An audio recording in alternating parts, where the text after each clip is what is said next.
Lesson number 3, framing the walls of your DIY sauna. With the base complete, it's now time to frame your walls. Your walls will not only support the roof above, but they'll also serve as insulation. They'll keep the cold air out and the hot air in. Throughout my lessons, you'll hear me talk about the different types of materials that you can use in your DIY sauna build.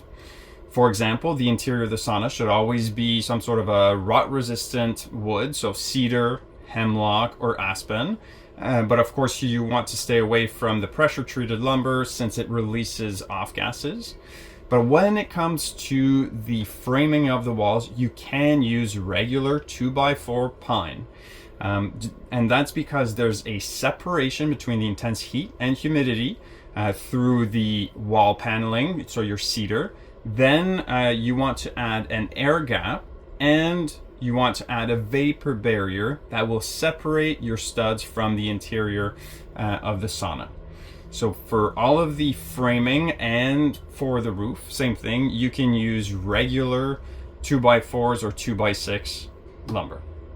To keep your sauna design simple, you want 3 walls of equal height and 1 wall that is higher than the others. And this will create the slope of your roof. And this slope is critical to prevent any water damage in the future. There are a few rules that you should follow in order to build a solid roof. The first being that you should always respect the minimum slope for the type of roof that you are going to build. For example, if we take a roof made of regular asphalt shingles, the minimum slope is 212. Now, what does that mean? It means that for every 12 inches of run or 12 inches of horizontal distance, you need a minimum of 2 inches of rise or 2 inches of height. Now, if we take metal roofs, you can go down to a slope of 112.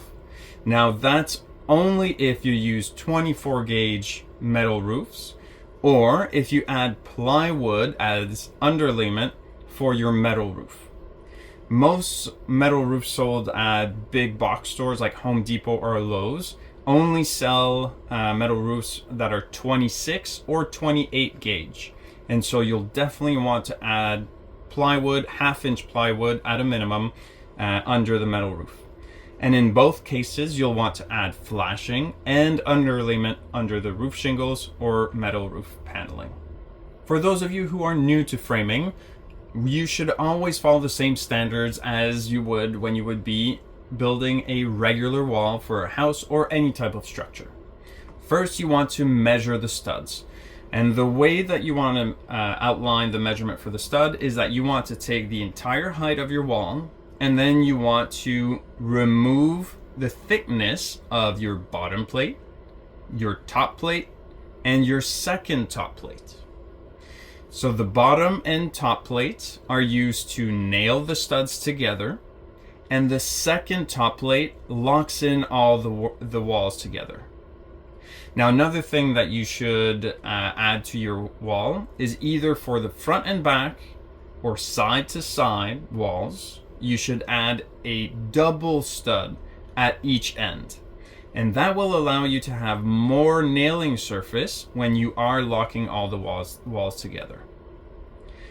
The other thing too, before you add your OSB on the outside, you want to make sure that all the walls are square, or else your building will be slanted one way or the other. Quick tip on how to square off your walls. The diagonal distance between each corners should be identical. And you can square it off while you're building the wall or after, once it's installed and the bottom plate is nailed to the ground. Then you can always push the studs one direction or the other. And that concludes lesson number 3 on how to build your own DIY sauna.